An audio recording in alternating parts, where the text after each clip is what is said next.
I never thought a piece of wood and wire would become the center of a legal nightmare that would consume 6 months of my life. But that's exactly what happened when Brenda Kellerman decided my new fence was placed incorrectly. My name is Jason Reeves, and I had just moved into my dream home in Scottsdale, Arizona, 3 months earlier. The house was a beautiful Spanish-style ranch with terracotta tiles and a spacious backyard that backed up to a small desert preserve. I had saved for years to afford this place, and everything seemed perfect until I decided to install a fence to keep the local wildlife from wandering too close to my property. The fence company I hired, Desert Boundaries LLC, came highly recommended. They assured me they would pull all the necessary permits and ensure everything was placed correctly according to my property lines. I watched as they measured, marked, and installed 6-foot cedar panels along the back and side of my property. The whole process took 3 days, and when they finished, I thought I was done dealing with property improvements for a while. I was wrong. 2 days after the fence installation was complete, I came home from work to find a bright orange violation notice taped to my front door. The notice was from the Sunset Ridge Homeowners Association, specifically signed by Brenda Kellerman, the HOA president. According to the notice, my fence was placed 3 feet onto HOA common property, and I was being fined $500 with an additional $100 per day until the fence was removed or relocated. I stood there in my driveway, reading and rereading the notice, my stomach sinking with each pass. 3 feet onto common property. That seemed impossible. The fence company had been so thorough, and they had assured me everything was measured according to the property survey I had provided them from my closing documents. I immediately called Desert Boundaries LLC, and the owner, Miguel Torres, answered on the 3rd ring. I explained the situation, and he sounded genuinely confused. "Mr. Reeves, I can assure you we placed that fence exactly according to the survey you gave us," Miguel said. "We've been doing this for 15 years, and we always triple-check our measurements. Something doesn't add up here." "Well, the HOA seems pretty certain about it," I replied, staring at the violation notice again. "What do we do? First thing tomorrow, I'm going to come out with our surveying equipment and verify everything again," Miguel said. "Don't worry. If we made a mistake, we'll fix it at no cost to you." But I really don't think we did. That night, I barely slept. I kept thinking about the mounting fines, the potential cost of moving the fence, and the hassle of dealing with what I was quickly learning was an overzealous HOA. I had heard horror stories about homeowners associations before moving in, but the real estate agent had assured me that Sunset Ridge was one of the more reasonable ones in the area. Clearly, that information was questionable. The next morning was Saturday, and Miguel arrived at 7 sharp with 2 crew members and professional surveying equipment. I watched as they spent 3 hours meticulously measuring and cross-referencing their measurements with my property survey. When they finally finished, Miguel walked over to where I was standing on my back patio with a satisfied look on his face.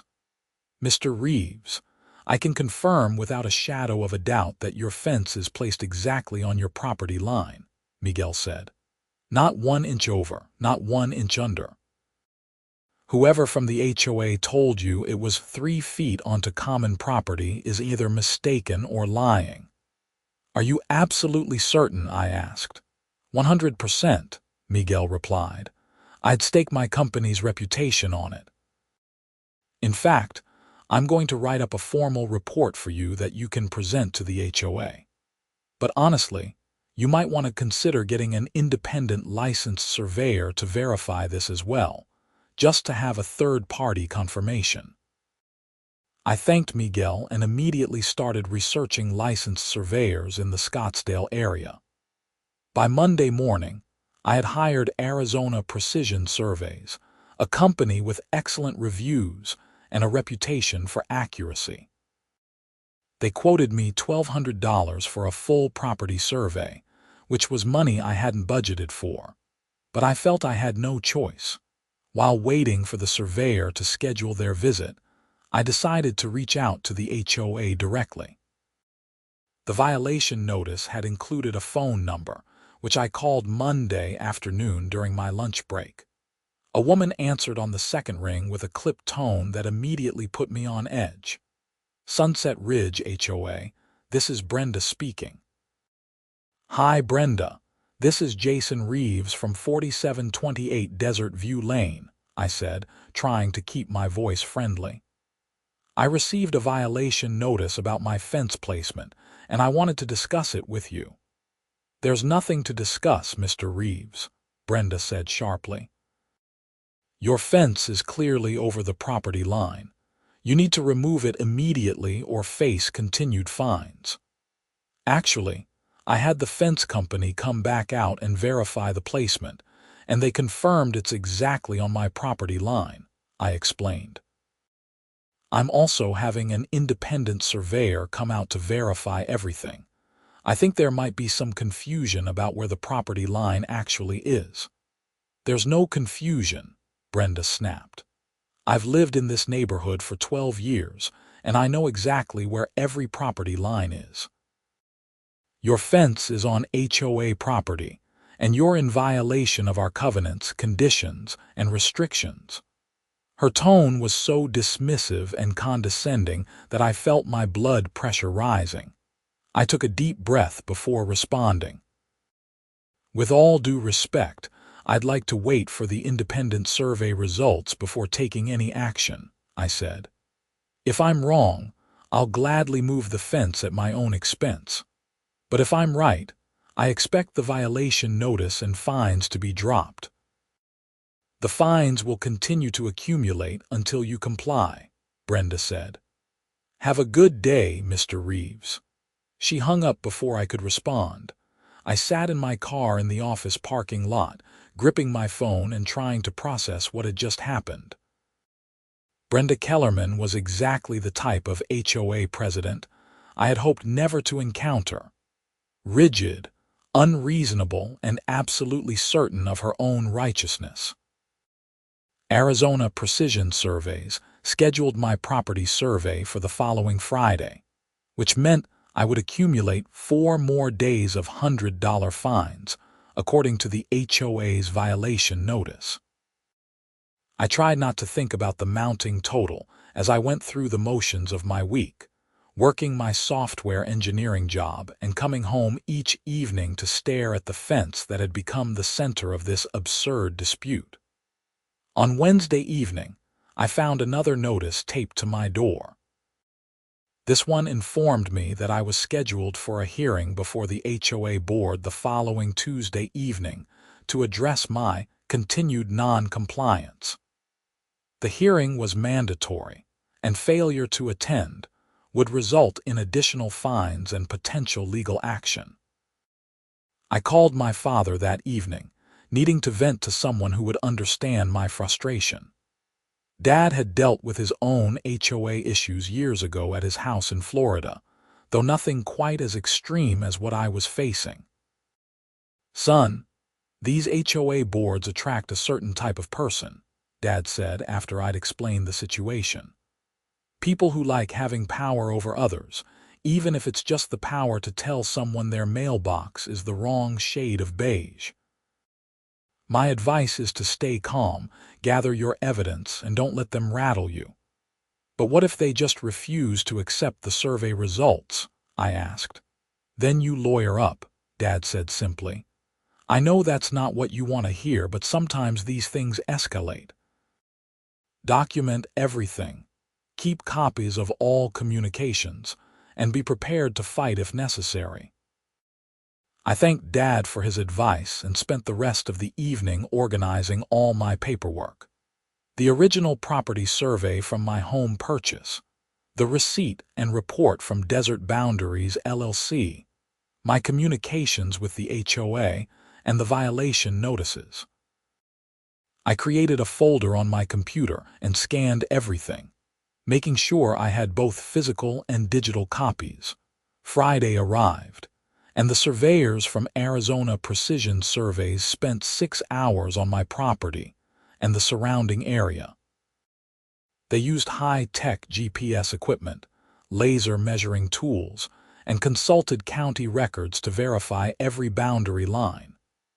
The lead surveyor, a man in his 50s named Robert Chen, struck me as extremely thorough and professional.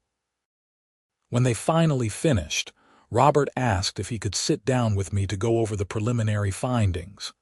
We sat at my kitchen table, and he spread out several maps and diagrams. "Mr. Reeves, I want to show you exactly what we found," Robert began. "Your property boundaries are clearly defined in the county records, and we've verified them using multiple methods. Your fence is placed precisely on your property line, with a margin of error less than 1 inch. Whoever told you it was 3 feet onto common property is completely incorrect." I felt a wave of relief wash over me, followed quickly by anger. So I'm being fined and threatened by my HOA for something I didn't do wrong. "That appears to be the case," Robert said.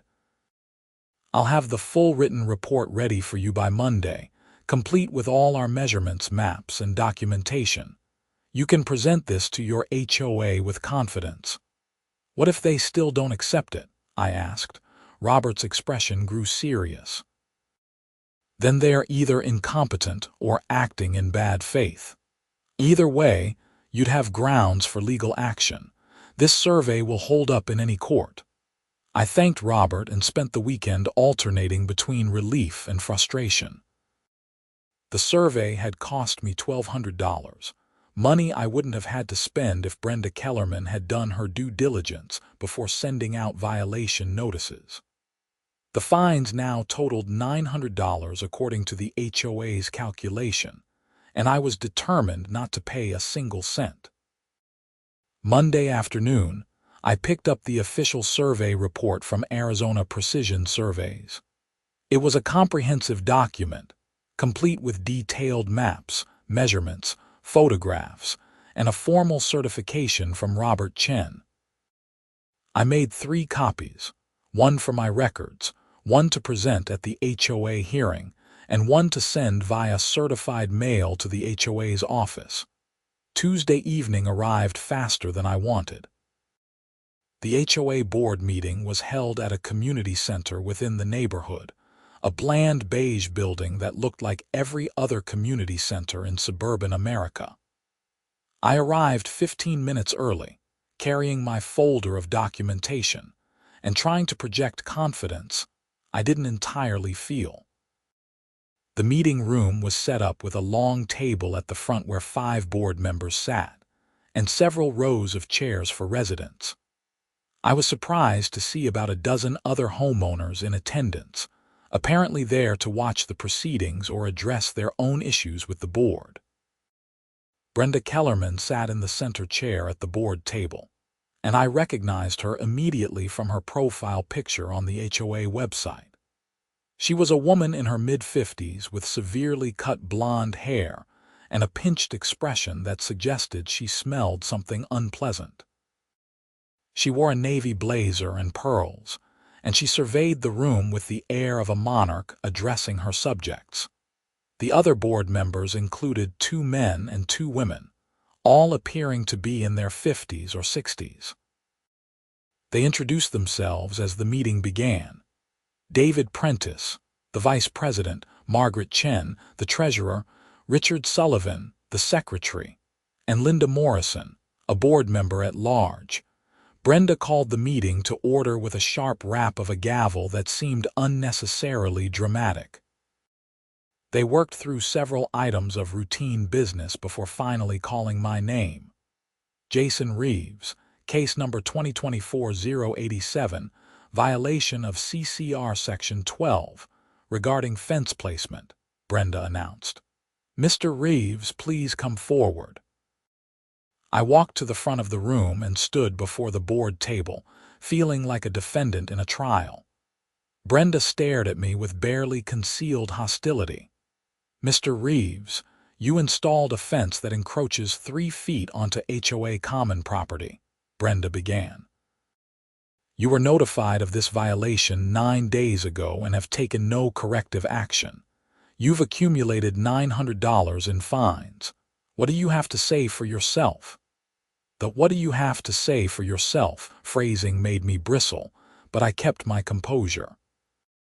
"I have quite a bit to say, actually," I replied calmly. I opened my folder and pulled out copies of the survey report, walking down the line and handing one to each board member. "This is an independent survey conducted by Arizona Precision Surveys, a licensed and highly respected surveying company. As you'll see, they've conclusively determined that my fence is placed exactly on my property line, not 3 feet over it." I watched as the board members flipped through the report. Margaret Chen, the treasurer, seemed to be reading it carefully, her brow furrowed in concentration. The others gave it varying degrees of attention, but Brenda barely glanced at it before pushing it aside. "This survey is irrelevant," Brenda said dismissively. "I've personally walked the property line and I know your fence is over it. With all due respect, Mrs. Kellerman, your personal opinion doesn't override professional surveying equipment and county records," I said, my voice hardening slightly. "This report proves conclusively that I'm in compliance with all regulations. Are you calling me a liar?" Brenda's voice rose, and I saw her face flush with anger. "I'm saying the survey proves you're mistaken," I replied. "There's a difference." David Prentice, the vice president, cleared his throat. "Brenda, perhaps we should review this survey more carefully before proceeding. It does seem quite thorough." "The survey is wrong," Brenda snapped, shooting David a look that could have melted steel. "Mr. Reeves hired a company to tell him what he wanted to hear." "Actually, I hired one of the most reputable surveying companies in Arizona," I said, struggling to keep my anger in check. "They have no incentive to lie for me. They're staking their professional reputation and license on the accuracy of that report." Margaret Chen spoke up, still looking at the survey report. "Mr. Reeves, I have to say, this does appear to be very comprehensive. They've documented everything extensively, and their measurements are verified through multiple methods." "Thank you," I said, feeling a small surge of hope that at least one board member was being reasonable. Brenda shot Margaret an angry look before turning back to me. "You're still in violation, Mr. Reeves. The fines stand, and you need to remove that fence within 10 days or will be forced to take legal action." "On what grounds?" I asked, my voice rising now. "You have no evidence that I'm in violation. I've provided professional documentation that I'm in full compliance. If anyone should be taking legal action, it's me, against this HOA for harassment and false accusations." The room went silent. Several of the other homeowners in attendance shifted in their seats, and I could feel the tension radiating from the board table. Brenda stood up, her face now fully red. "Are you threatening this board, Mr. Reeves?" "I'm stating facts," I replied, holding my ground. "You've accused me of a violation without any professional evidence to support your claim. You've levied fines against me based on nothing more than your personal opinion. And now, when presented with conclusive proof that I'm in compliance, you're refusing to acknowledge it. That's not governance, that's harassment." Richard Sullivan, the secretary, spoke up for the first time. "Perhaps we should table this discussion and have our own surveyor review the property line before proceeding." "That's not necessary," Brenda said sharply. "I've made my determination and that's final." "Actually, Brenda, it's not final," David Prentice said, his voice firm. "We're a board, not a dictatorship. I move that we have an independent surveyor review Mr. Reeves' property line before taking any further action on this matter." "I second that motion," Margaret Chen said immediately. Brenda looked like she wanted to explode, but the rules of order forced her to acknowledge the motion. "All in favor?" David, Margaret, and Richard raised their hands. Linda Morrison hesitated before also raising her hand. Brenda was left alone in opposition. "Motion carries," David said, looking at me. "Mr. Reeves will hire our own surveyor to review the property line. Until that review is complete, no further fines will be assessed." "And the existing fines?" I asked. "Will be held in abeyance pending the survey results," Margaret added, ignoring Brenda's glare. I thanked the board and returned to my seat, feeling like I just survived a battle but knowing the war was far from over. Brenda dismissed the meeting shortly after, and I noticed several other homeowners approaching me as I gathered my things. "That was impressive," said a man about my age with dark hair and a friendly smile. "I'm Marcus Jeffries. I live 2 streets over."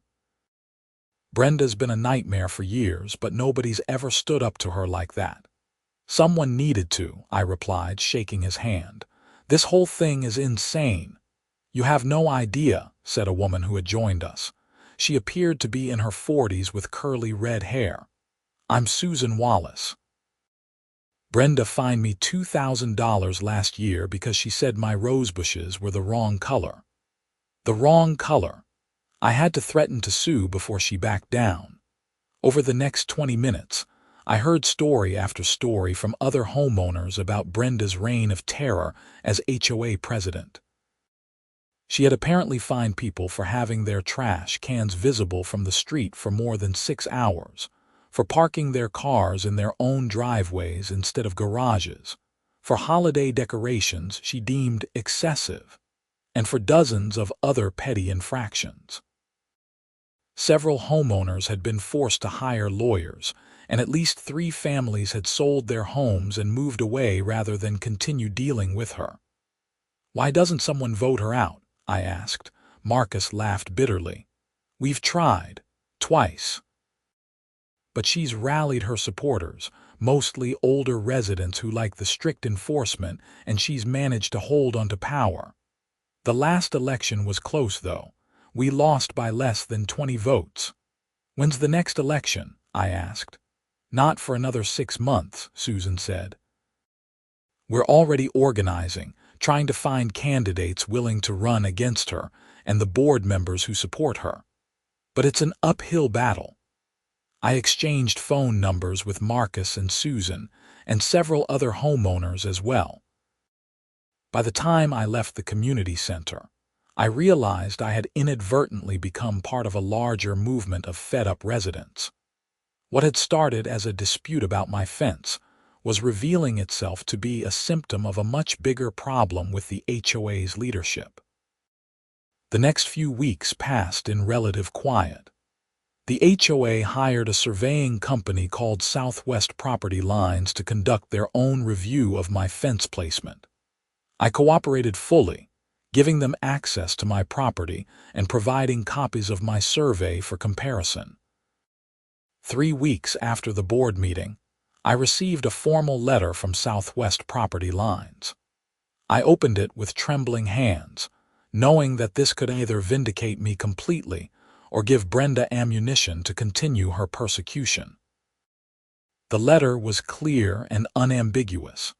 My fence was placed correctly on my property line, with measurements that matched Arizona Precision Survey's findings within a margin of less than ½ an inch. The surveyor's report concluded that there was no encroachment onto HOA common property whatsoever.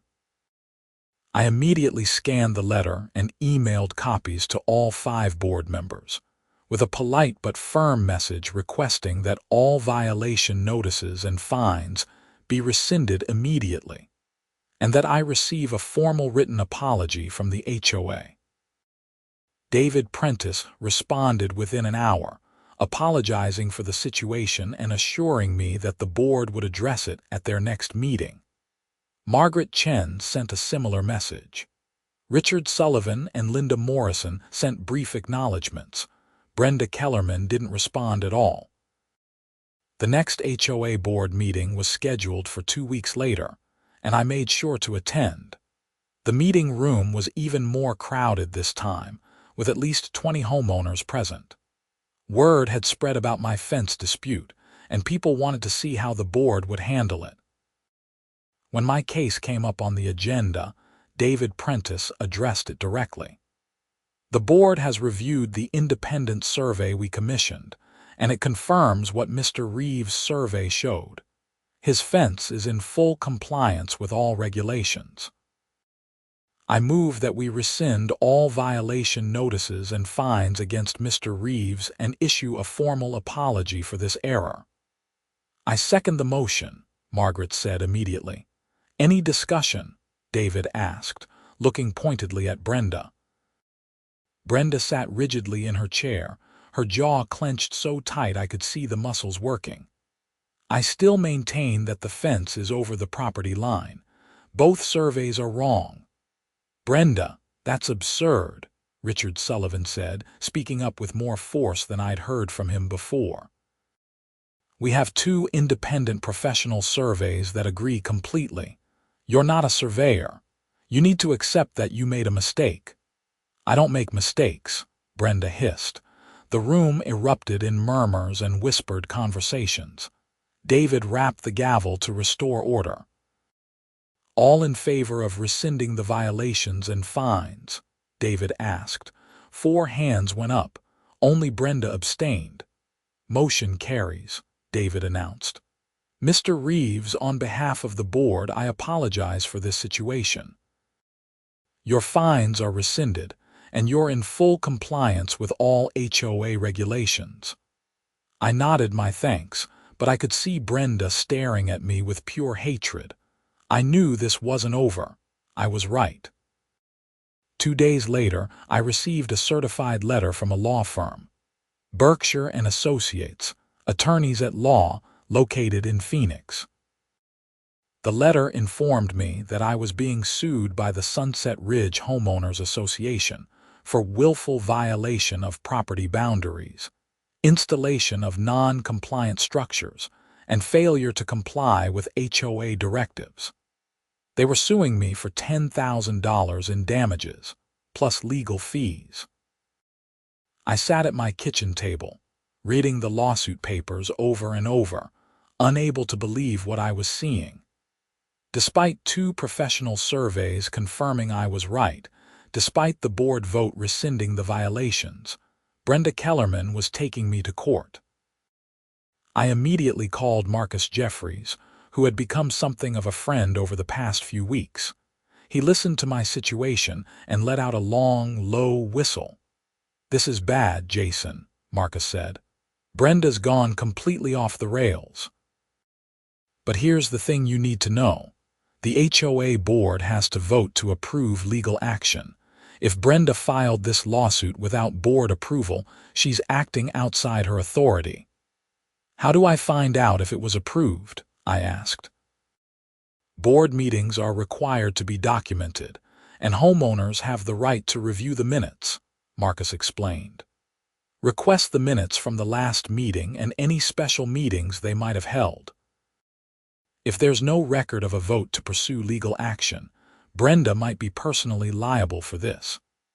I followed Marcus' advice and sent a formal written request to the HOA for copies of all board meeting minutes from the past 3 months.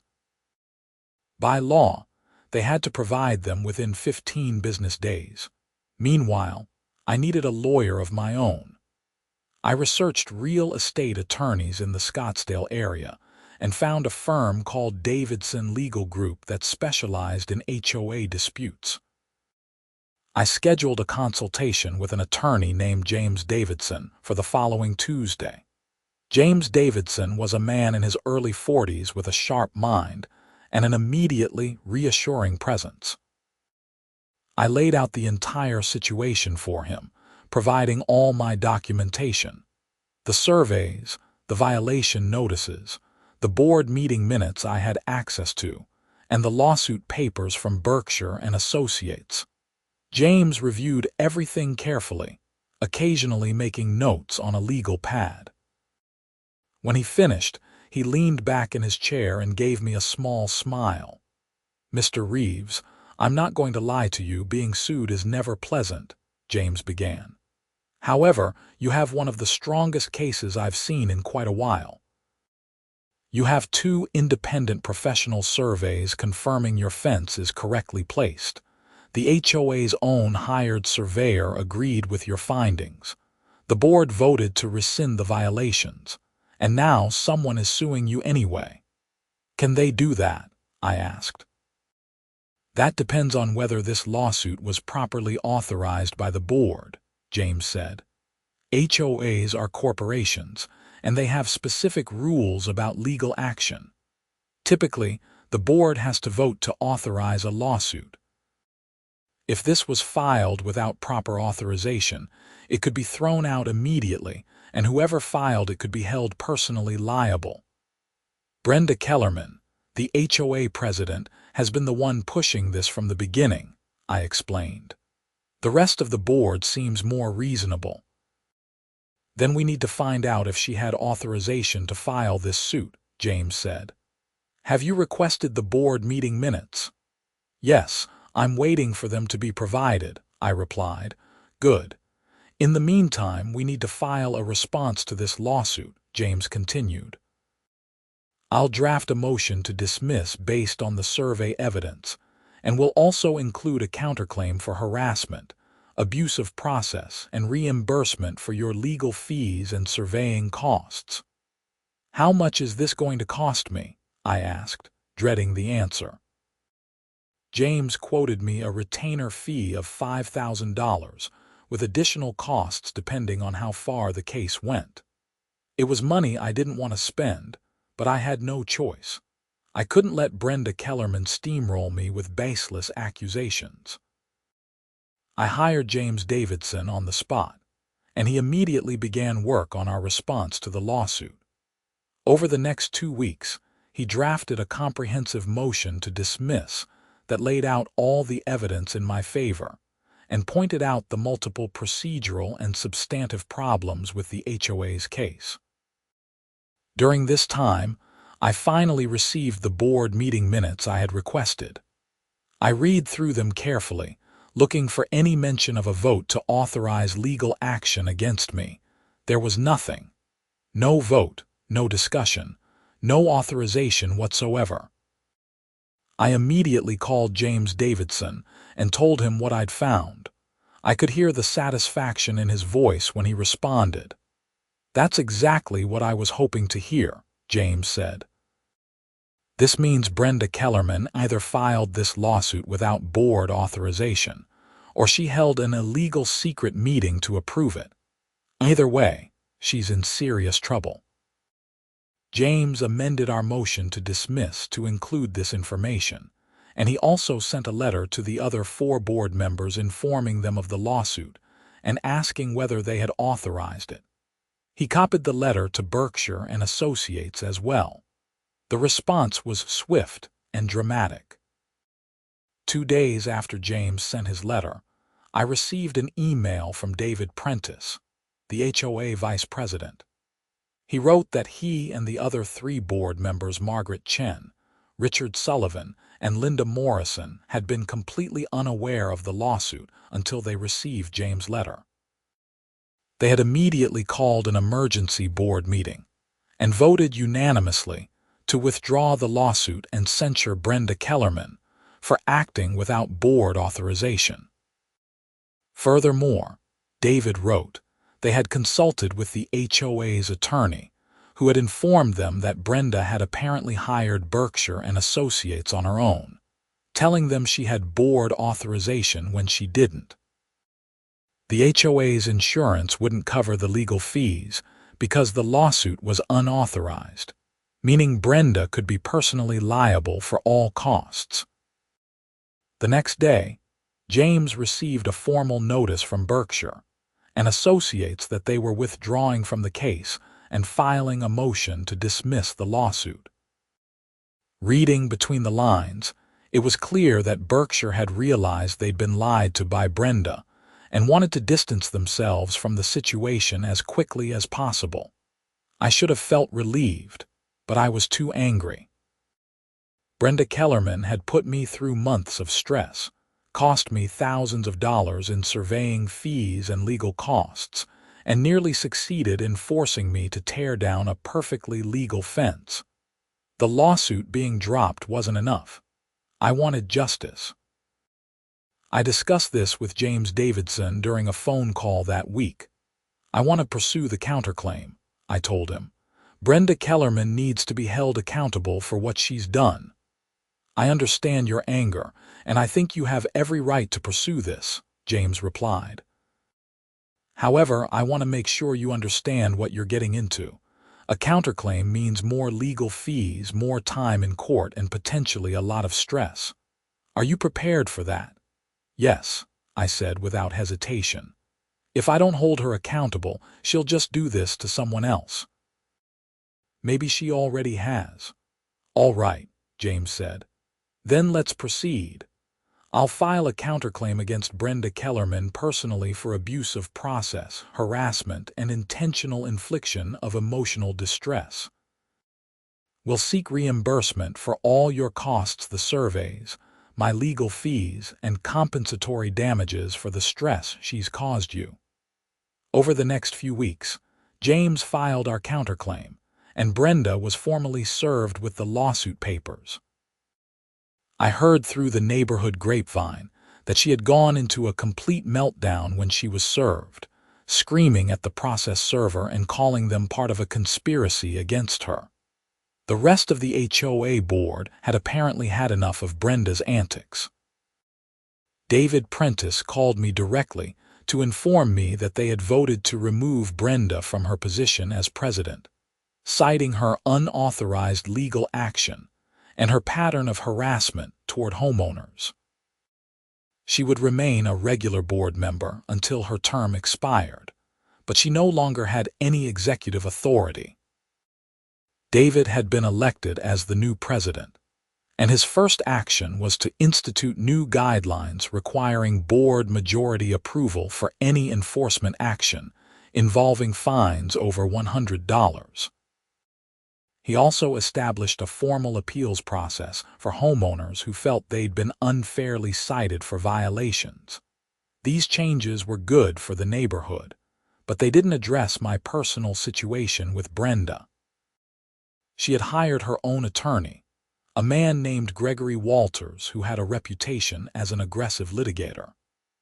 Gregory filed a response to my counterclaim that essentially argued that Brenda had been acting in good faith as HOA president and was protected from personal liability. James had expected this argument and had already prepared our response.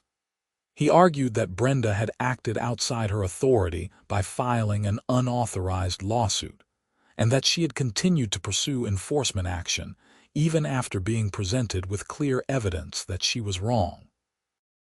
This went beyond simple good faith mistakes and entered the realm of harassment and abuse of power.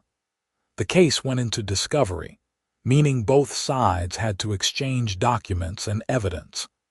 James subpoenaed records from the HOA showing all of Brenda's enforcement actions over the past 3 years. What we discovered was shocking. Brenda had issued violation notices to over 40% of the homes in the neighborhood during her tenure as president. She had levied hundreds of thousands of dollars in fines, many of which were either reduced or eliminated after homeowners appealed or threatened legal action. There was a clear pattern of overly aggressive enforcement, with Brenda consistently interpreting HOA rules in the strictest possible manner. Even more damning, we found evidence that Brenda had targeted specific homeowners who had opposed her in board elections or criticized her at meetings. The violation notices against these individuals were far more numerous and severe than those issued to homeowners who hadn't crossed her. James also deposed several other homeowners who had been victimized by Brenda's enforcement actions. Susan Wallace, The woman with the supposedly wrong-colored rose bushes testified about how Brenda had fined her despite the HOA rules containing no specific requirements about plant colors. Marcus Jeffries testified about receiving a violation notice for having a basketball hoop in his driveway, despite the HOA rules explicitly allowing such items. The picture that emerged was one of a petty tyrant who had used her position as HOA president to harass and intimidate her neighbors, especially those who dared to question her authority. 6 months after I'd filed my counterclaim, we finally had our day in court. The hearing was held in Maricopa County Superior Court before Judge Patricia Ramos, a no-nonsense woman in her 60s with a reputation for not tolerating frivolous lawsuits. The courtroom was surprisingly full. Many of my neighbors had shown up to watch the proceedings, including Marcus, Susan, and David Prentice. I even spotted a local news reporter in the back row, apparently tipped off that this case involved HOA abuse. Gregory Walters, Brenda's attorney, presented his case first. He argued that Brenda had simply been doing her job as HOA president, trying to protect the neighborhood's property values and enforce the community's rules. He claimed that her belief about the fence placement had been sincere, even if ultimately mistaken, and that she shouldn't be personally punished for what amounted to an honest error. James Davidson then presented our case, and he was devastating in his thoroughness. He walked Judge Ramos through the entire timeline.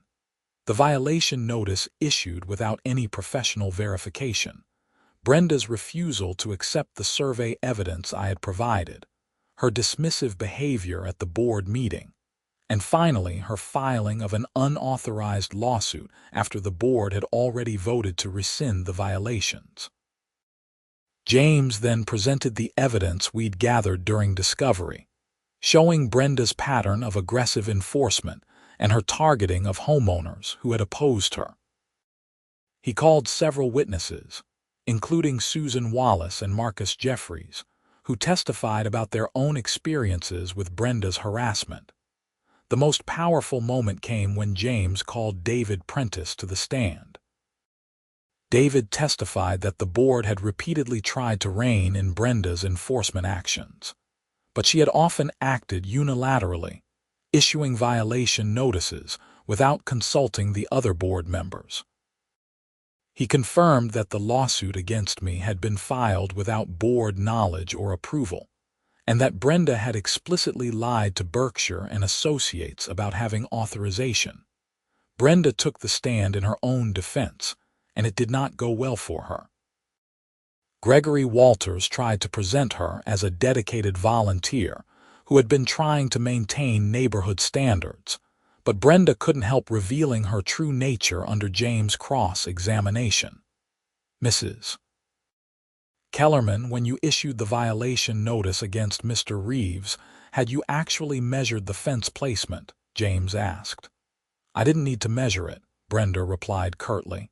I could see it was over the property line. You could see it. With what X-ray vision? James asked, his tone mocking. The surveys show the fence is exactly on the property line with a margin of error less than half an inch. How could you possibly see that from a casual observation? I've lived in this neighborhood for 12 years, Brenda snapped. I know where the property lines are. But you're not a surveyor, are you? James pressed. No, but I don't need to be, Brenda said, her voice rising. I'm the HOA president, and what I say goes. I saw Judge Ramos raise her eyebrows at that statement, and I knew Brenda had just hurt her own case badly. James continued to press her about the unauthorized lawsuit, about her refusal to accept the survey evidence, and about her pattern of targeting homeowners who opposed her. With each question, Brenda became more defensive and hostile, until she was practically yelling her answers. Gregory Walters tried to rehabilitate her testimony on redirect, but the damage was done. Brenda had revealed herself to be exactly what the evidence suggested. A petty tyrant who believed her personal opinions overrode facts and professional expertise. Judge Ramos called a brief recess to review the evidence and then delivered her ruling. I'll never forget her words. "I've been a judge for 23 years, and I've seen a lot of HOA disputes," Judge Ramos began. "Most of them involve good faith disagreements about rules or procedures. This case is different. This case involves a pattern of harassment and abuse of power that goes far beyond any legitimate enforcement of community standards." She turned to look directly at Brenda. "Mrs. Kellerman, you were presented with clear, professional evidence that Mr. Reeves' fence was placed correctly, and you chose to ignore it. You continued to pursue enforcement action even after your own HOA board voted to rescind the violations. And most egregiously, you filed an unauthorized lawsuit, lying to your own attorneys about having board approval. This behavior is not just mistaken, it's malicious." Judge Ramos ruled in my favor on all counts. She ordered Brenda to reimburse me for the full cost of both property surveys totaling $2,400 and my legal fees, which had reached $12,000 by that point. She also awarded me $15,000 in compensatory damages for emotional distress and punitive damages. The total judgment against Brenda Kellerman was just over $30,000. The courtroom erupted in applause from my neighbors who had attended, and Judge Ramos had to rap her gavel to restore order. I looked over at Brenda, who sat rigid and white-faced at the defense table, staring straight ahead as if in shock. Gregory Walters immediately indicated that they would appeal, but James told me later that he doubted the appeal would go anywhere. The evidence was simply too overwhelming, and Judge Ramos had been careful to document her reasoning thoroughly. The news of the judgment spread quickly through the neighborhood. That evening, my phone buzzed constantly with congratulatory texts and calls from neighbors.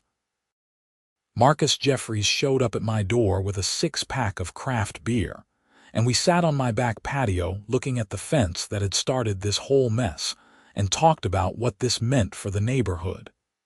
"You've done something nobody else was willing to do," Marcus said. "You stood up to Brenda and won. This is going to change everything in this HOA."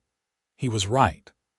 Within 2 weeks of the judgment, a petition began circulating to recall Brenda from the board entirely, rather than waiting for her term to expire. The petition quickly gathered signatures from over 70% of homeowners, far more than the 50% required under the HOA bylaws. Brenda resigned from the board before the recall could be finalized, issuing a brief statement claiming she was stepping down for personal reasons, and making no mention of the lawsuit or judgment against her. Several neighbors told me they had seen a "for sale" sign go up in front of her house within days of her resignation. The local news story about the case was picked up by several real estate and consumer rights websites, turning my fence dispute into something of a cautionary tale about HOA overreach. I received emails from homeowners across the country who had dealt with similar situations, thanking me for fighting back and asking for advice. David Prentice, now firmly established as HOA president, called me to discuss how the board could prevent similar situations in the future.